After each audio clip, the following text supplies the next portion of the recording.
Ang programang ito ay rated SPG. Striktong patnubay at gabay ng magulang ang kailangan. Maaaring may masiselang tema, lengguwahe, karahasan, sexual, horror o droga na hindi angkop. Sige na, Mami. Makita na tayo mamaya. Oo, sige, sige.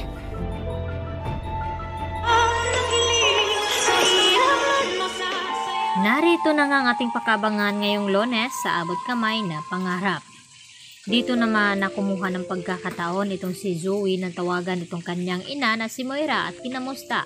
At dito nga nagulat itong si Zoe nang sabihin dito ni Moira na tila hindi daw maganda itong kanyang naramdaman ngayon.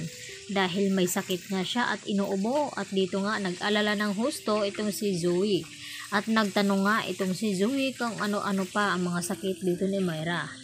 At tila may infection nga ito at kinakailangan na marisitahan ng gamot upang makainom agad itong si Moira. Kaya dito naman na sinabi ni Zoe na kinakailangan na magkita daw sila mamayang gabi. At habang kausap ni Zoe itong si Moira ay hindi na malaya ni Zoe na nasa likuran pala niya itong si Doc Lyndon Javier. At narinig lahat ni Doc Lyndon Javier ang pinag-usapan ni Zoe at Moira na plano nilang magkita ang dalawa. At dito nga na ibinaba na ni Zoe itong cellphone at kinumpronta ni Doc Lyndon Javier itong si Zoe. Nakausap niya pala itong kanyang ina at nagsisinungaling ito na sinabi sa kanila na wala daw siyang alam tungkol dito kay Moira. At dito nga nakiusap itong si Zoe kay Doc Lyndon na sana raw ay sa kanila na lang iyon at wag nang iparating kay Doc RJ. At dito naman na sinabi ni Doc Lyndon Javier na hindi nga daw maaari dahil dapat malaman daw ito ni RJ na may connection pala itong si Zoe at itong si Moira at balak pa nilang magkita. Nang sa ganon ay matulungan nga niya makatakas ang kanyang ina. At dito nga na sinabi ni Zoe na hindi daw niya intensyon na tulungan itong kanyang ina. At dito naman na kinausap ng masinsina ni Zoe si Lyndon na kung gusto daw nito na sumama itong si Doc Lyndon habang magkita daw sila ni Moira. Nang sa ganon ay mahuli na nga daw ito upang matigil na nga ang kasamaan daw ng kanyang ina.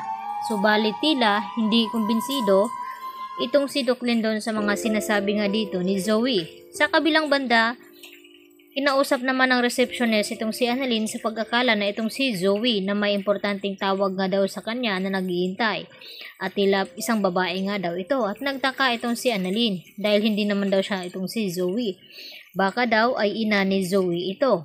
Kaya napag-alaman ni Annalyn na si Moira nga ang tumatawag dito kay Zoe, kaya hindi na nga makakalusot ito. At ang tanging gawin na lamang ni Doc Lyndon na ipaalam kay Doc RJ ang tungkol sa pag-uusap ni Zoe at dito ni Moira. Nang sa ganun ay masit up nga nila ito upang mahuli. Samantala, nang dito pala sa Japan sa Nagoya itong si Kinito dahil may mahalaga nga itong inaasikaso.